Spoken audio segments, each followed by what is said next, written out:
Hello, everybody. Welcome to this episode of Be the Wolf. I am here today with James Roberts. He has quite an accomplishment list, but we'll start with he's a success and performance coach. He's a two-time Paralympian. He's an author and he's a TEDx speaker and some other things too. Today, we're going to talk about this place of, I'm going to call it purgatory for today. It's that place where you're not happy, you don't like the way things are going, but yet you're not quite willing to do what it takes to get out of it. And a lot of times it takes the flames from, let's say, hell to, to burn your feet a little bit to motivate you to take the action. So let's start. James, can you tell us about what you're doing these days? Tell us the goods. Well, Janae, I work with women over the age of 30, rediscover some of that confidence that they've lost. And how I do that is generally through weight loss, but also I'll give people like two choices: either work on like body transformation or work on deeper mindset issues that they've got under the surface. And obviously, for me, I like and I've got a fascination towards the latter. So I think it goes hand in hand because I think people can appreciate and can see body transformation a lot easier because it's ever present in magazines, television, just the way that we interact with each other. Whereas obviously you and I and other coaches, we can obviously operate on the latter part because it's like, well, in order for me to make massive strides in my life, I've got to have a better understanding and awareness of where I've come from, where I'm at, and where I'm looking to get to in the future. So that depend on the level of the individual and maybe their openness to go into deeper issues. I might do it more gradually, and then if somebody that's like really open to the idea that okay, they need to go hand in hand to make massive strides in the future. Obviously, we'll go a little bit deeper, and then obviously, the person wants to work on that solely. It's Yeah. not a problem as well, and maybe the additional thing of losing weight is like second fiddle to it. So that's where I come from, as giving that overall package of more roundedness, because the world that I've operated in for majority of my career has been, it's more based on looks, appearance, Right. whereas that's only going to get you so far, because if you don't have a greater understanding of who you want to become, you're going to always be at odds with yourself. So we're going to talk about this. Yeah. So that's where I found a great purpose in life, and I would even say it supersedes what you've mentioned before and in the introduction. Some people might not believe that, but as in that's where I perceive that I have a greater impact on what I do now than what I did in we'll call it a past life.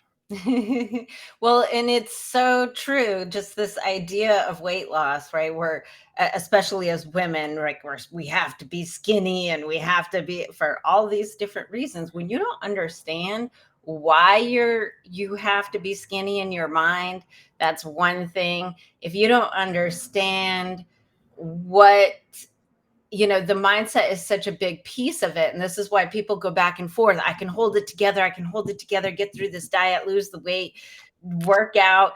And then as soon as they get to that place, it's like that they were trying to get to, all that motivation collapses. And little by little, the weight comes back on. And so it really is a broader to keep the weight off, to maintain that healthy lifestyle that we, in theory, all desire. It takes more than just, 3, 6 months of doing the work. And it's what's going on in your mind that's going to keep you steady to be able to maintain that lifestyle for your life and create the good things that you really want in your life. So, those of you that have done the yo-yo dieting and the get in shape, not get in shape, the stuff around what's going on with your mind and subconscious beliefs and all of that stuff plays such a big role. So if you really want to make those lifestyle changes, it's more than working with just a physical trainer that's going to work you out on that day or going on a diet. If you want it to last forever. Well, it's soul searching. So you and I both have probably done it. So we're not telling somebody to tread a path that we've not done to some extent, depending on how Right. far that I'm gonna use a metaphor now. Was about the yellow brick road where you and I both are probably at some stage or another have tread that path. Yeah. That's obviously slightly different. I mean, being a male, to the fascination with the mindset is obviously it's unique because you're trying to awaken that individual to kind of go. I'm going to throw the health and fitness industry under the bus now. Good. It's not their fault that they've become unstuck with a yo-yo because it doesn't matter where you look, what you watch.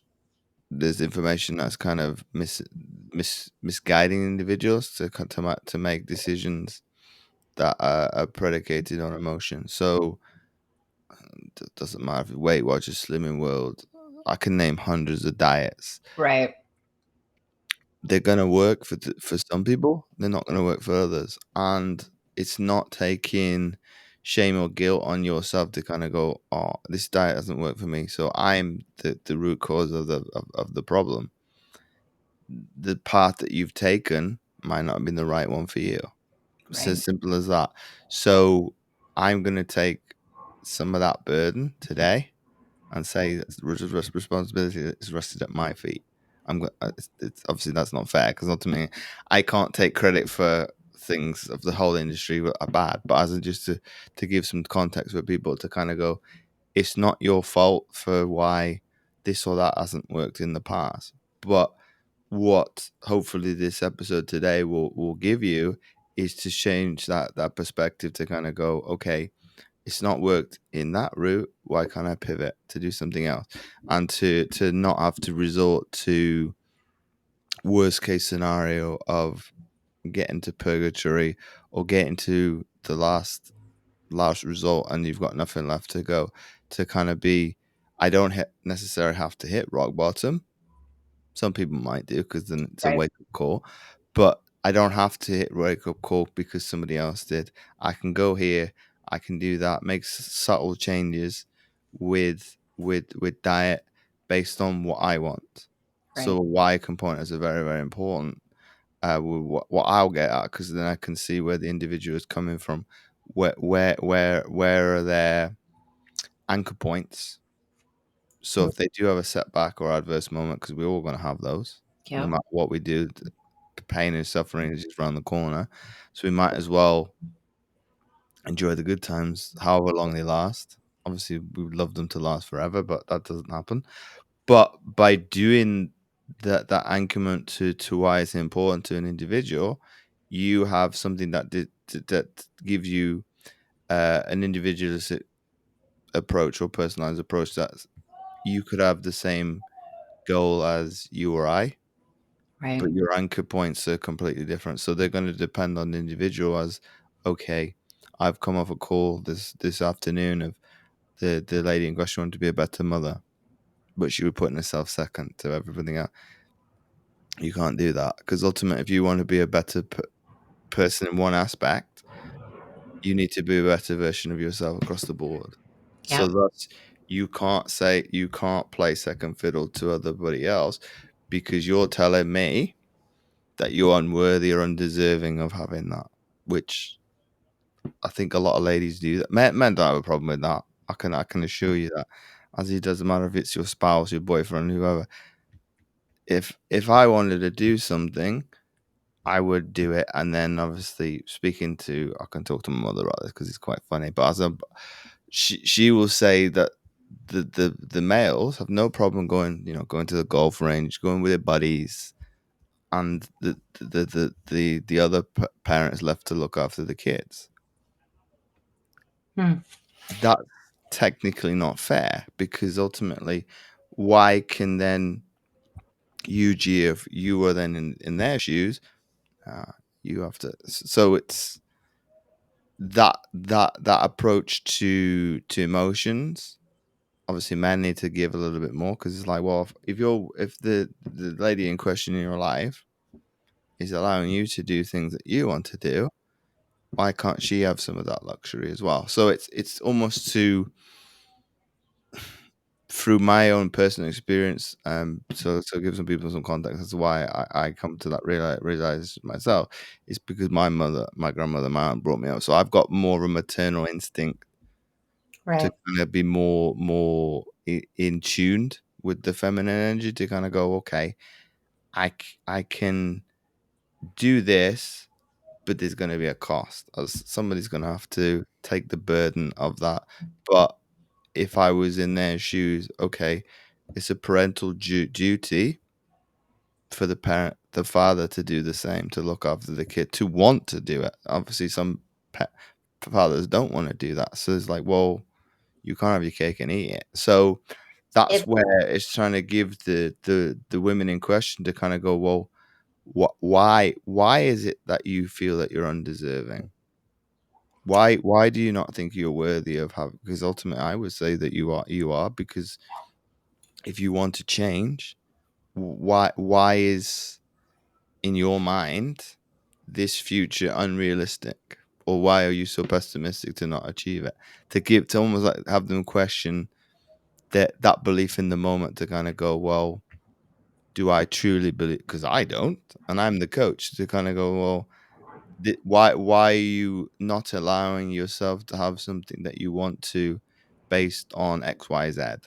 I'm not going to say as in people can input what that is, to kind of go, just to awaken something that maybe in their younger selves, that they would be more independent, they would be more go getters, to because everybody's got the dreams and desires. Yeah. For whatever reason, life's got in the way, and life's kind of dictated that, no, that's unrealistic. Why can't you? So people start to lower their standards, and lower the bar, but the bar, in terms of what they're capable of. So One of the things that's really interesting is, you talk about how a lot of women struggle with this, and they do, absolutely. And I think, but in my experience with all the people that I've worked with, men struggle with it too, that feeling of not being good enough, but it plays out in their life in a different way.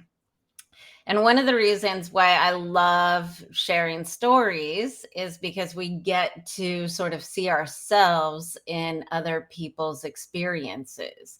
So you had a unique situation in the way that you were born and what you had to overcome at the early part of your Mhm. life. Let's talk a little bit about that. Well, I never perceived it as adverse, and it was only through, doing things like this, that I've leaned into it, and this has taken years Hmm. to do it, because, gosh, how long have we been doing that? I've been doing that podcast myself on well, 7 years. We're nearly closing in on a decade. But to appear on other shows, probably, I don't know, 5 years, maybe a bit longer, and it would be others that would say, "Oh, your life's adverse." Yeah, but from my eyes, it's what I know. So thus, it's Right. not, because ultimately I could have this manifestation, or being of, oh, life's hard. Right. Well, so I mean, basically, what I'm getting at is you were born different than the average person. And because of that, the world perceived you as being limited, potentially. Not anybody that I knew. Okay. Not anybody that I knew, All right. So, or that wasn't the. I'm gonna use some woo words, some, and I never thought I'd ever say it, but as in the aura that people were giving off to me would probably not be that, as you are unique in your own sense of being unique, that it was more of a blessing in disguise. Yeah. Okay, for me personally, growing up, I think through the ages of 10, 11, 12, 13 years old were turbulent, because I used to say things to get a reaction from Hmm. family. Oh, I wish I wasn't disabled. I wish I'd never been born. And they kind of go, well, they wouldn't bite. So I was like, but for me, I wanted to be normal, whatever that looks like. Well, yeah. I don't. I'm quite happy being a black sheep now. I quite enjoy being on the exterior, looking at inwards. Well, I'm happy being out here.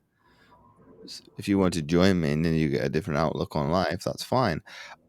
So limited, probably not, but that's probably because people have been that I've associated with being very resourceful, very adaptable, very flexible Well, to kind of.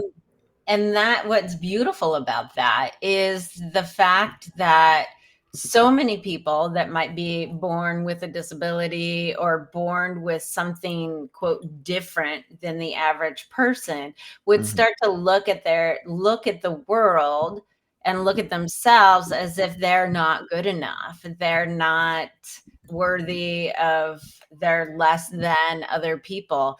And so the fact that you were surrounded by people that didn't do that for you, and you created and had this belief that you were fine. And because of that, you were able to accomplish a lot of things. And this is one of the things when people get into that belief pattern that they're less than, and you were just talking about it with the women, right? If you're in that belief pattern that you're less than and you can't do these really great things, then you become what you believe. mhm. You actually don't accomplish the things that you wanted to accomplish. So, in your first career, let's talk about your first career and all that you did accomplish, because, and maybe share with the audience what your quote disability was. Okay, I got this wrong because my mother was on a holiday and she picked up on it. Because I got the disability the wrong way around, and I've been doing that for years. Um, So I'm gonna use it so I don't get it wrong, and then I'm gonna speak to her afterwards and kind of go put it in stone so it's in my head to kind of. Perfect. So it gives people sort of like a visual a cue. I've got something similar to amputation, but obviously mine's from birth, so I've not had it through cancer or anything like that. So I have to wear an artificial leg. Okay. So I think as a result of that, well, I started in mainstream sport, so everything that we're going to talk about in a second was alien to me. It was like, well, I've never seen another disabled person up until I was 15, other than maybe I don't know magazines or something like that. So I knew I was different, and I knew I wasn't like everybody else, but I had nothing to kind of go. What's life like with Oh, disability sport yeah. opened my eyes to, how you can talk about it. So I get praised by people that know me. Oh, you got dark humor, yeah, but not all the time, because some people would kind of take it as black and white to kind of, you can't say that, yeah, but I have. But it would be in that realm a lot worse, Yeah. because that's socially acceptable in that environment to take the mick and to kind of fun at people, because it's like we're all the same. We've all got disabilities, thus that you've got to know the person to kind of go what's tolerated and what's not. Ultimately, outside of that arena, I wouldn't probably go as extreme. I sometimes do, and that's because I trust the people to kind of go, well, you're not going to take that out of context. And sometimes it's got me in trouble. Sometimes it hasn't. But be it, the example I'm going to use is my business coach is ex-military, so Mhm. it's old school, women and children and the men. So I went, you've served the women, shouldn't the cripple go next? he said, "Oh, have you just said that?" Well, I can't take it back. I've verbalized it.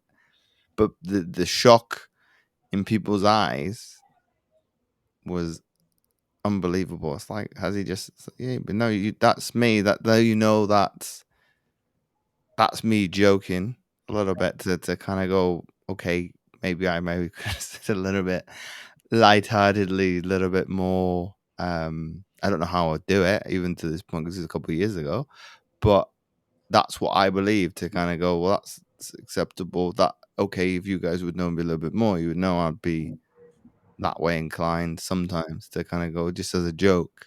Right. Then people probably go, well, could you do this?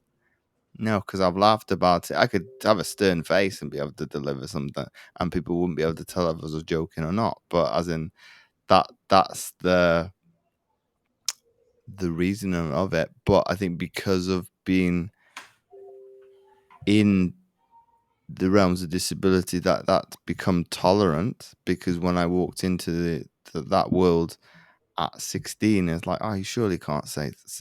I would probably kind of be shocked myself if somebody would say that 20 years ago. To kind of go, surely you can't say something like that about somebody else. But okay, I was describing myself, so thus I've got nothing wrong with the. I probably could use even more crass language than that, but as in, I'm okay with that kind of language to Right. describe a disabled person because it's like, well, that's not that bad. Well, and one of the things that, you said, it's like because you weren't around any other disabled people, you were just around people that were so-called normal. You didn't have a model for somebody being like, "Oh, my life is terrible because I'm disabled." Your life was just your life and you got to live it and be, everybody. I have a crook If you have a crooked nose or if you have brown hair, it's just a thing that's about you, and I can joke about Well, that's why I brown try to get to if somebody's thinking like you described in there of, oh, woe is me. hair. Right. I'm not gonna pity you, but okay. Let me have a greater understanding of where you're coming from where you've got to that, because that's pretty miserable. That's pretty crap. Yeah. If you're just existing through life, as okay, I'll empathize with you to kind of go, okay, can you give me some perspective as, and I did this as a post about a year ago, so because I was curious. I asked in a Facebook forum for amputees, if you had to describe your amputation in one word, what would it be? And it was split. I've told you this when we were talking about it beforehand, a couple of weeks ago. It was split down the middle. There was no in between. It was literally good and bad. Mm, Okay. For the bad ones, this didn't help my energy because I've not looked at it since because I'm right. like really going down. I was like, yeah, you need to stop looking at that. Look at the positive ones to get reinforced, make you feel good. But I wanted to know why they were using so negative. We talked about hell. They were using words like that to just. It's like Yeah. surely your life can't be like that 24 hours a day because that sounds pretty miserable. I But mean, some people weren't willing to step outside of it as okay, it affects me as I'll use one of the clients I had. They gave me like five. I went, no, I want one. But gave me some perspective as for the negative ones, they were open to kind of go, this is why it's a negative. Whereas the person that was in I want to use the negative. I don't want to use the negative headspace, but they were in a dark tunnel that they perceived they couldn't get out of. They were unwilling to see from my perspective as, hey, there is some sort of light at the end of that. It could be very very minute, right. but there is light at the end of the And tunnel.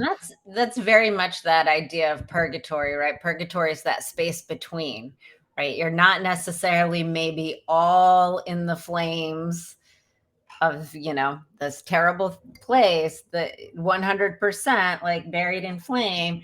You can see that there's something better. You just haven't quite gotten there yet.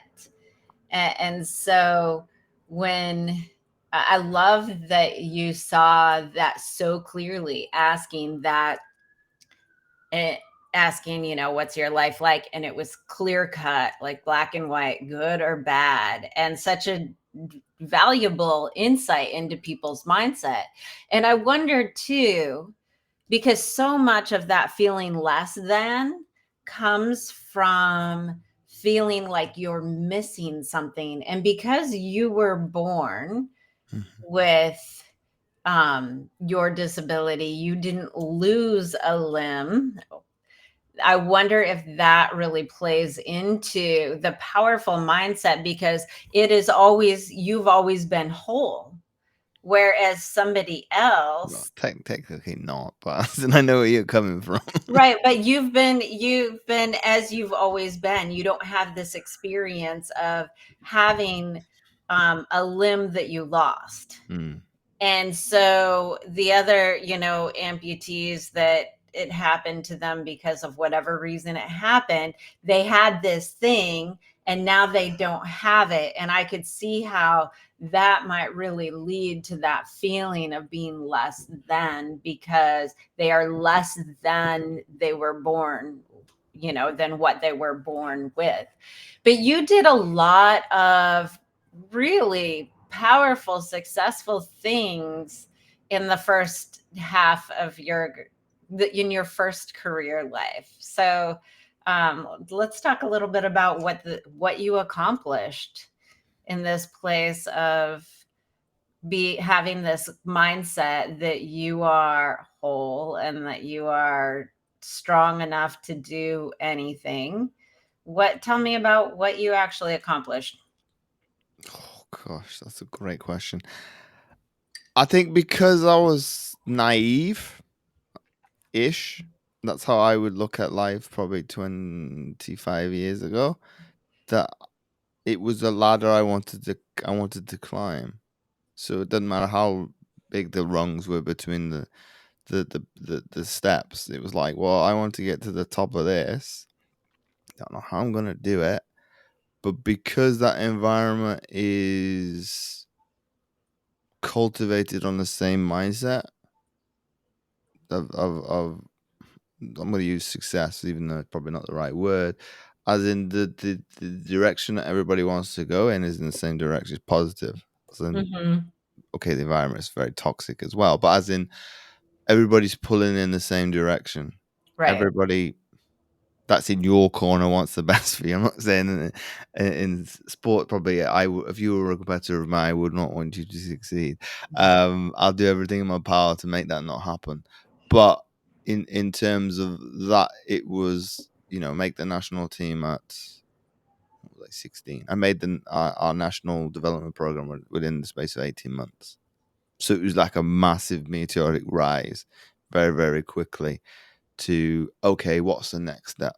To okay, unfortunately, I was dropped from the program within 18 months and gone to university at the same time. To For me, it was like, well, do I come back from Christmas break, becoming a regular student? To me, that was odd because it was Yeah. like, well, I've never had academics take center focus, be number one priority ever.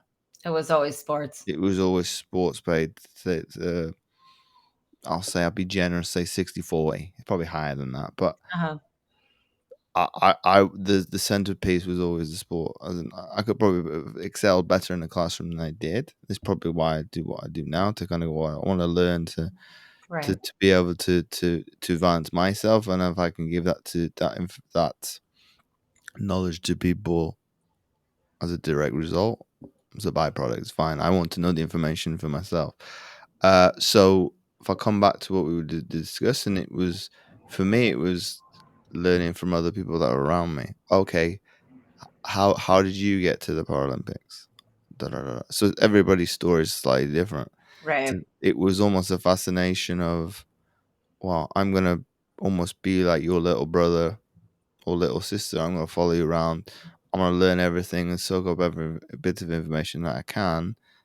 That then I can obviously replicate it. So I wasn't out of sport very long. I've got to thank.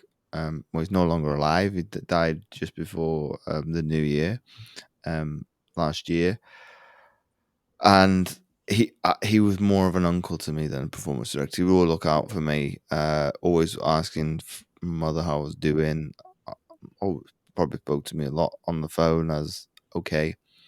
Before the Christmas that Christmas break, oh, what's your thoughts about doing rowing? Mm, I was a bit indecisive Uh-huh. even then to kind of go, well, let's run it past my mum because she's been there all throughout my career. And I put that conversation that I had with my mother in the beginning of my TEDx talk. So it will shock people, but I literally did the speech to her and she went, okay. She doesn't remember it being like that, but that's what I remember from the conversation. You could be very, very good or absolutely useless, but from somebody that's coming from a sporting background, those are two positives. Because if I'm not good at it, I could do something else, or I could do something else. I reinvent myself until I find something that I'm good at. So you view failure as a lesson to be learned. I said it's that Right. what is this thing trying to teach me? If I keep going over and over and making the same mistake, obviously that's an Einstein quote. It's the epitome of insanity. And then if I was good at it, which I ended up being, you stay in that sport and you keep going into obviously you're beaten. So did I think I would be a natural at it? No chance. I literally signed up to kind of go, let's try it. I don't know don't know where I'm gonna go with this. And literally I was setting new precedents almost I'm not gonna say daily, say weekly, Mhm. what is physically possible, what's mentally possible because the test we had to do on the rowing machine, I think we had to do 1,000 meters under 5 meters under 5 minutes with just using our trunk. I got within about I think a second or two, and that was the first time I've ever been on a machine. Wow. So So you what? had a natural talent already, like, right off the Well, bat. I'd come from an aerobic sport, Yeah. so I probably lost some of that, but their expectation as a national programmer is like, well, don't focus on the world champs in 2006. Focus on the world champions in. I was like, no, I want that thing is like that's in within touching distance. Why would I extend it out 12 months? Because I'm gonna obviously deter motivation is gonna be all over the place because oh now it's not so close that it's in touching distance that I literally can touch it. To I think the attitude that I displayed with my performance director, I think he was happy to hear what I said. I was like, well, I'm pretty close. I needed a partner. That was it. That we ended up going in 2006. But as in my perspective was like, well, why am I going to extend it out? Why am I going to make something that's Right, they were like, literally "Oh, go." literally there? Why am I going to extend it further out? So a lot of people do this. I was, oh, I don't think I can do it right now because my head's not in the right place or my motivation's not there. So And that's an excuse, and really. one of the things too, it's like when you can accept failure, when you can realize that, "Oh, it's there to teach me something," you're there. 2006 is right there. You could potentially get it. 2007, they wanted you to shoot for that instead. It's like playing small.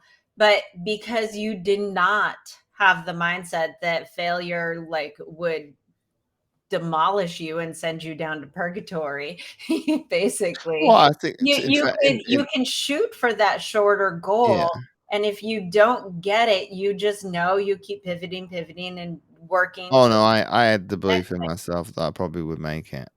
The belief, you believed There it. was Again, there's going back to that belief that you become what you believe. it's a little bit of arrogance that sports people have got. It's like really, really fine between overconfidence and obviously it could perceive that can be perceived as arrogant, but as in I had the belief that I had the right people behind me to, and I did. Literally, I had the where I live in Wales, the Welsh governing body threw all the resources at me Yeah, because the Welsh Disability Sport Wales performance director had this set in his mind to let's get as many athletes who are Welsh to the Paralympics. Rowing is a new one, thus let's see how many we can get. And nice. literally, well, London, he did a very, very good job. But for me, I look at it now as like that's a heavy burden for me because I've got to deliver it. And obviously at the time I probably didn't. I probably kind of went, well, I've got this resources. I had numerous coaches to anybody that came up against me individually. And I've literally seen somebody being psychoanalyzed in front of me. That was hilarious to watch. But the person was biting out of his hand. Every word he said, the other person believed. Oh, James is training X amount of times. Some of it was not true. I was training close to it, but not exactly. Right. So the other person literally cried off and went to complain to their. Why am I not getting the same thing as James? Because ultimately the program that I was in is the envy of every disabled athlete in the world, and we only have 3 million people in total as a population in Wales. I couldn't tell you what the actual percentages for disabled, but literally, him himself has been there, done it, that got the T-shirt. That as like reverse psychology. It was like I wouldn't have bought into it completely. I'd have gone and kind of gone, okay, you're putting James on this proverbial pedestal. He needs to come and prove that person didn't. He kind of cried wolf and he ran off and he didn't because I knew I was gonna beat him, Right. but he didn't really want to even step up to the challenge as I Yeah. would have done to kind of go on. Okay, if this And person is as good as you say he is, and I've got the conviction in myself that I'm better than him, let's have but that's obviously what I've been through the early part of my career conditioned to right. literally you are we'll use a British term the dog's bollocks. I Mm-hmm. if and in that sport I was never beaten in 4 years. And so you had great success in sports, and then you retired at 26. Is that correct? I think so. It was about 26, if I remember. Anyway, you It's about that. It's retired. about that time. It's about that time frame. You Yes, yes. retired, 2000, yeah. and things changed when you retired. You, instead of being that driven, proactive, powerful mindset man that you are, you slipped into, let's call it, a dark place. You want to tell us a little bit about, well, tell us what do you think was the reason why you slipped into this sort of depressive place? I didn't prepare. I didn't prepare. I assumed that I would get a standing ovation, a round of applause for a career, and I chose to step off stage right. I know that's a choice. I probably could have probably got the accolades, but as in, if you don't plan to kind of go, this is when I'm going to plan to retire. No, you the other people are caught unaware. So that's okay. Maybe you could have started because I did contemplate mm, during the lockdowns and the pandemic to kind of I should have could have would have had a more illustrious career than I did, and literally the performance he didn't. You made a choice to retire. That okay in hindsight now, 10 years after that event, I maybe have not would have got maybe who knows it could have been worse for heaven forbid. But in terms of me, I think because I was unprepared, I didn't like it to be on the welfare state to start off because none of my family's ever been like that. That I was making myself probably feel 10 times worse. That okay, your athletic career is not what you set out it to be. As a 16-year-old, I wanted a gold medal at the very top. It didn't come. Obviously, it was elusive. But my definition of success is massively changed in 20 years. Right. But I think because of retiring and not having a clear outlook or clear plan as well, what do you want to do next in life? That I was almost, I was going in. Okay, we got the luxury, we got GPS now on the phone, but as in I was going into a wilderness without a map, you're gonna get lost. Right. So, okay, that's in hindsight to kind of go, well, that's bound to happen if you don't know the lay of the land, the terrain, etc. You don't be able to distinguish one tree from the next. So for me, why did I go to such a dark place? Probably a lot of complaining, a lot of whinging, a lot of moaning, as pointing Mhm. fingers to to. I probably would be more respectful of myself to own some of that, to kind of go, well, your circumstances are a byproduct of whatever you do, good or bad. Yeah. Then probably didn't kind of go, well, oh, I didn't, I retired and I didn't get a fanfare about it. Okay, moaning. I'll probably slowly going down Yeah. that I down that play. I can't even think what it is. I think Going that down.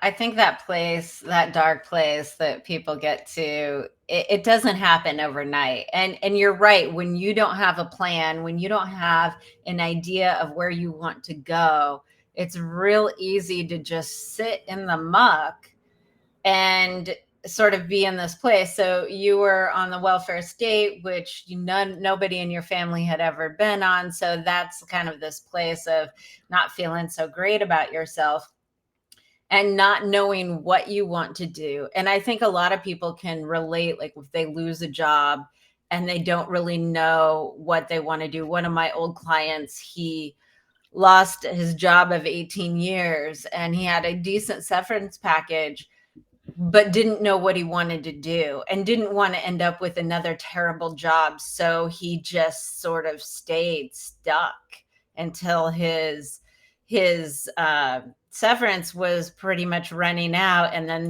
those flames started burning his feet for him to motivate and do something to get out of that place of purgatory. So you were in this dark place. Part of it, not having the purpose, not having the plan, is a big piece of why you ended up there. What did it take for you to get out of that place? What was the precipice? What was the catalyst for you to say, okay, enough is enough? Let me step forward and do something different. It was the effect, having on like immediate family, because it went. I think I was accepting of having, not being well groomed, etc., etc. I was okay with that, but as in when it was having a knock-on effect on other people with their mental well-being, I kind of went, this is unacceptable. This is I can see that they're slowly spiraling themselves. That no, no, no, you can't take other people with you. And for me, that was the catalyst to kind of go, boom, okay, we need to change this. I didn't have to kind of go. I never resorted to, I was depressed, but as in not the clinical aspect of it. It was more like, well, I'm moping around. I'm really just going. I'm Right. skating through life, and I think the direct knock-on effect it was having on other people. I was like, oh, this has got something is gonna have to give, and something needs to change. And This is a really powerful thing, I think, because sometimes, a lot with all the self-help gurus and the coaches, and they all say you have to do it for you, you have to really want to do it for you for it to really take hold.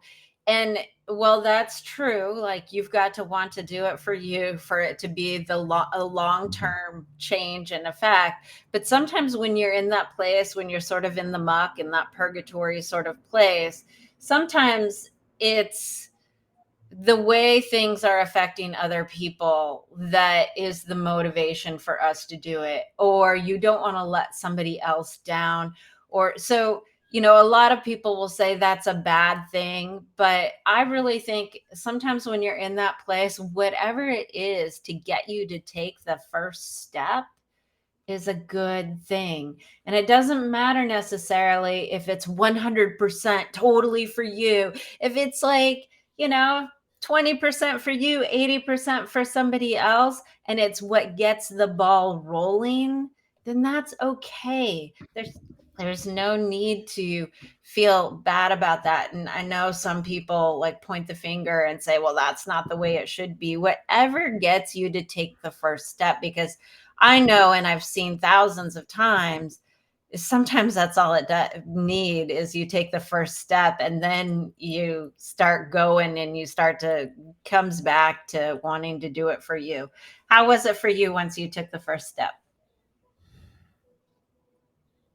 I started probably taking bold moves. I think if memory serves me right, my mum went on a holiday.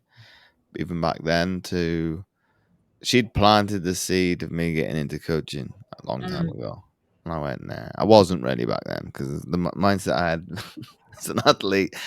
Some people would have been okay with it as me to coach like that. Some people would have hated my guts. I just would have been. I'm just going to be real with that because that's how I was. In that arena that is high level sport. Well, it's probably changed a little bit, but as in when I was competing, it's their way or the highway. And obviously, I would have coached like that as, oh, you're fat. That must be your fault. And I think how I've evolved through becoming a coach and getting qualified as a coach is you got to be a little bit more empathetic towards that because obviously everybody's going to have a story as how they got there. If I'm not empathetic towards that, that's not fair on the individual. That I'm just sugarcoating. Some people need to take responsibility and they've not taken care of themselves, and that's where they're at. Some people obviously regret that, and some people don't. It's like that. Okay, that's fair enough. Okay, but you can't come and cry to me when you want to change Right. because you're not showing me that you want to change. Because ultimately, your behavior is telling me otherwise, and it's okay to not want to change and own it, but that's predicated on obviously the probably my story is I owned it because it affected other people. So I took it upon myself while she was away to get qualified as a personal trainer. I just kind of looked on the internet. There's a training academy here. There's a training academy here in person. Okay, how much is it going to cost? I'm lucky that my grandmother did a lot of saving when I was younger. That I could afford it outright. Right. Boom, boom, boom, boom. 6 weeks later, qualified, and then I think within a couple of months working in a gym. To Yeah. literally, it was like okay, I'm fed up of being reliant on. It's not that bad in the UK, but as in some people are happy on it, I wasn't. But I kind of made the decision as well. We're gonna go to full time employment to work for myself. The state was happy because it's like, oh, good on you to get to use some be proactive to be resourceful. The system doesn't work a little bit because I had to come off the system while I was getting qualified. If I would have been on a different program, I still would have got the money. That's a bad loophole, but as it is what it is. But once I came off, bang, and then did that, and then I spent about 2 years in person doing that, and I still keep in touch with clients. I had that from those Yeah. days. It gave me the impetus to I had to go online because of the Totally. travel was kicking my backside. Mm. I think because having the disability on top of it, of having the long hours, Right. not sleeping very much, and eating at late hours, it was paying a toll. To kind of need to do what I do now, because then technically I can actually have more an effect because I'm more readily available than people actually perceive. Yeah. To literally, you almost have me 24 hours a day. You wouldn't in a gym environment because obviously if Right. I'm with somebody else, I can't just. Oh, do you need something right now? I can't do. I'm respectful to Yeah. that person, and you in turn wouldn't want that to happen to you. Yeah. Whereas online, as long as I'm not with somebody, you've got email, you've got my all these things available to you to message me. I'll get back to you as soon as I can. Okay, the US probably has a luxury that if you message me tonight, you have a response when you woke up Right. because it'd be in. Oh, he's and I think a lot of the US clients are like that. Yeah, but I'm 5 hours ahead of Eastern time. Yeah. I'm 8 hours ahead of Western time. That I've got licensed, that technically it's not that quick because if it was you were in the same time zone as me, it's not that instant. Yeah. But as in, I think that's what they liked about it is it's quick, but I've got loads of hours to play around with to Yeah. kind of go, okay, if you message me after hours my time, you're going to get a response back the next day. So, and that's not always feasible in person because you've got travel, you've got Right. obviously persons that you just can't answer somebody immediately. Okay, so if it's an emergency and it's Right. urgent, that's something different. But I think because of the pandemic, people have appreciated online a little bit more than Yeah. maybe to kind of go, whoa, it's not as good as in person. I'm not going to dispute that because that's true. As in, if you were going to get the best return, it's better as a relationship to be do it in person because ultimately I can read your body language, I can know how you're feeling, etc. And I've done that with clients in person because they were being too hard. One Yeah. in particular was being hard on himself because he hadn't done it as well as the week before. I went, well, let's take into account sleep. Let's take into account, have you eaten well today? Right. What's the stress you've had at work? And he kind of went, yeah, you're right. And he's done a testimony for me recently to kind Yeah. of go, he remembers that to kind of go, I went, well, let's put things into perspective as, okay, it's not the desired outcome that you like. I'm no longer operating in the marginal gains that's important. If Yeah. we were talking about high level sport, yes, one training session may make the difference between winning and losing. Maybe. But R- you only know that after the fact that okay, the other person's outworked me somewhere throughout that season. You need to go back to the drawing board and work harder than the other. And coaches do it to kind of Yeah. go, oh, this person is next to you. Got me an So extra percentage out of me all the time. But as in, people need to remember that it's very subjective to you need to bring in question how it relates to you. As in, okay, I don't know, sleep.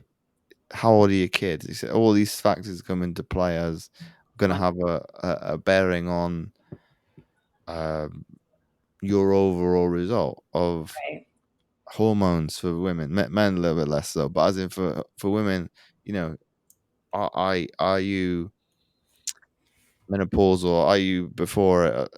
Are you in your period? And things like that. These are all going to have factors on whether or not what you. So it's for me as a male coach to have a better understanding as okay, I'm not a female, so thus I can't relate anatomically. I can't. Even if emotionally I'm invested to have a better I physically don't know what it's like to be a woman, but if I have a better understanding from the literature and all that thing, I can kind of go, okay, based on and I've done it to Yeah. kind of remind clients, but you can't compare as a female one week to the next because of your even if you're no longer having periods that you need to compare when those would have been Right. so compare one time Yeah, in the there's month still there's to do still that. a cycle. So just one quick, like, what would you say, just this is a yes or no question, would you say that once you took that step and you started moving into coaching and building, did you regain your old mindset? I don't think so. I think it's slightly up because some of that mindset that I had previously doesn't work in this capacity that I'm So in you now. had So I to had to evolve it a little bit. evolve. Yeah. Beautiful. And that's it's a powerful thing, right? Because as we move into new realms, we the more we evolve, the more flexibility and ability we can have to help others. I always know in my own work, I say we can only take people so far as we ourselves have come. Now, if somebody wants to get in touch with you, wants to work with you, all of those things, how do they do that? Tell us all the goods.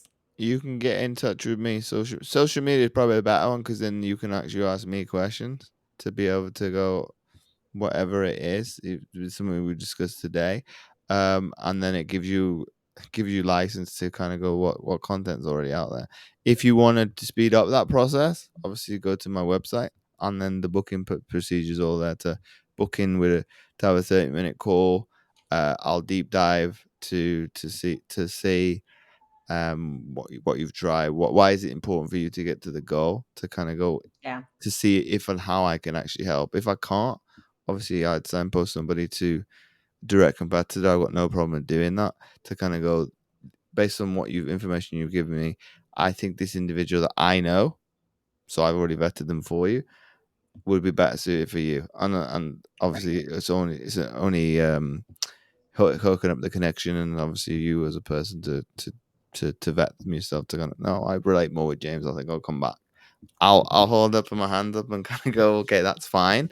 But just so there's a better synergy with you getting the results. So if you take us out of the equation, Yeah. at the end of the day, that's what I think distinguish between a good and a great coach is they're willing to kind of go admit where no, I can't help you.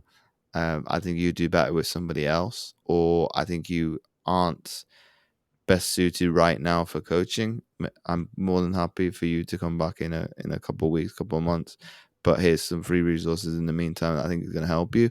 And then if you obviously utilize those, the better. If you don't, obviously that shows me that at that point in time, we definitely probably butt heads, because that's one of my pet hates a little bit. To Yeah. if people don't do things, it's like, well, obviously you don't want it enough. And it's a question that I ask: is it a noun thing or a later thing for people? If it's a later thing, that's fine. That's okay to you and I, because it's like, okay, we will circle the wagons and we will come back and follow up. If you And this has happened with one of my clients that actually done it. They did say it was an owl thing, but it wasn't. So they were lying to themselves. And obviously, I'm gonna believe what you tell me, because I'm gonna re-ask the question as, okay, if you're a 10 out of 10, the results didn't speak for himself. He works with me now and he's getting a result. But as in what he realizes now was was he was getting information from all over the place. He wasn't bombarding himself. So but he can realize that, okay, I probably should have just told the truth, that I might have wanted to be in that, which everybody does, but I realized that maybe I don't want it. The desire isn't as strong as I would like it to be, which is okay. Because for whatever reason, over that course of the one that hurts hard is probably the unworthiness, or Yeah. what I was speaking about before, because you're almost telling yourself, well, you don't, the thing that you crave the most, you don't deserve it.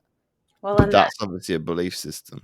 yeah, and Mm. that place, when you're in that place of purgatory, like, you're not happy, you want something better, but you have to want it. You have to really want it enough to take an action, and taking action sometimes feels a little uncomfortable. I know when I have calls with people and we're checking to see if it's a right fit, and you talked about that. It's got to be a right fit for you, it's got to be a right fit for me.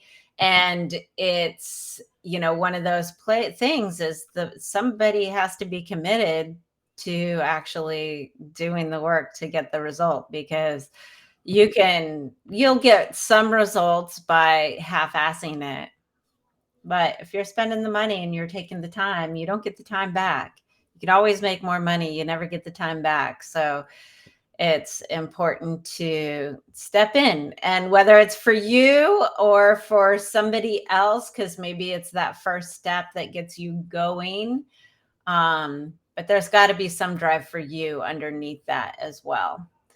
And for those of you that are looking to get out of purgatory as far as career, if you're in that place, that's what I do. I help people to break through whatever they need to be to do, so that they can actually enjoy their job, like their job. Sometimes you don't want to quit a job. Sometimes you feel safe, you feel secure, and you're not ready to take the leap to go find something new, find that dream career, all of that stuff. You just want to feel good at work so that you can enjoy the rest of your life too. If you want to do that, you can reach out to me. You can book a call. We'll have a conversation, see if it's a good fit at elevatebookacall.com. And if you're looking for James, it's jamesowenroberts.com. So y'all, if unless you're driving, take a moment, open up your browser, type in elevatebookacall.com or James Owen Roberts, jamesowenroberts.com. Exactly. All right. And one last question for you, James. If you needed to tell your past self who was in purgatory one thing to help get him out of purgatory, what would be the piece of advice that you would give him? Ooh, that's a great question. I'd probably beat the living daylights out myself. Um, but as in a piece of advice, Yeah, what would you tell him? What did he need to know in order to take that first step? well, I think everything's going to be all right. I think where people, and I'm going to utilize myself as the vehicle. I think because there's the uncertainty of what, because I was unprepared. I Right. didn't have a map, thus I didn't know where I'm going, so I don't have a purpose. Because the future was so uncertain from a negative perspective, I didn't want to step into it. So whereas where I get people to look at it now is like, well, even if it's positive, the future is still uncertain, Yeah. but your attitude is completely different. Yeah. How you step into it. So for them, for me, I'd probably say the future's bright. It's just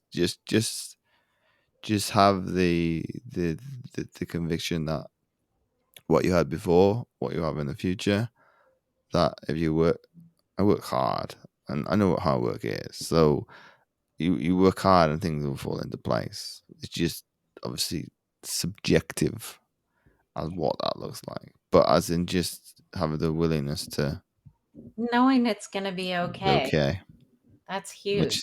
which technically is this. I think Bob Marley. Well, yeah, it's true. But yeah, that knowing that it's going to be okay. And as long as you're willing always to keep taking steps forward, it will always be okay. So that's very powerful. Thank you, James, for sharing with us your story, your insight. And for all of you listening, remember that when you feel good about who you are and what you do, we elevate and evolve humanity. Thank you very much. We'll see you all next time on Be the Wolf. Bye bye.